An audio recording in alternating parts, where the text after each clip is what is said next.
春节连假头一天，苏花改早时6点就有车阵，不过也算是通顺。高公局估计今仔日规日的交通量是106万车公里。台东的富公渔港要坐船去绿岛的旅客是满时，不过拜一暗加29暝迄天，因为东北季风，船帮会停驶。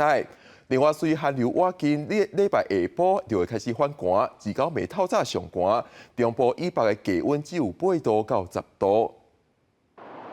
过年连假的头一天，西北部早起伫个罗南新竹到湖口的路段，也阁有国道5号南港到头城这段车较济，下晡有较少透。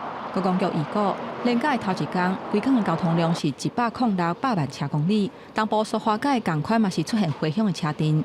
明天是南向的尖峰日，所以在时间的分流上，要走西部国道的民众建议可以在早上6点以前，或是中午12点以后出发。如果要使用国五，建议在早上5点以前，或是下午5点以后再出发。按说连假的第二天，规港的交通量是105万车公里。会塞车的路段包括国道1号罗南新竹到中华的路段，国道3号罗南土城到关西，快关到雾峰，也阁有国道5号罗南南港系统到头城。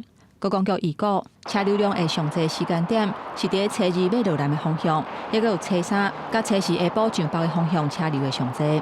受到东北季风的影响，1月27台东往绿岛的船帮停驶，也阁有27、28这2天，台东往南市的船帮嘛拢取消。也若天气的方面，礼拜下晡开始受到东北季风的影响，水汽变较高，北部甲山区较会有短暂雨，加上寒流来，全台湾会豆豆降温。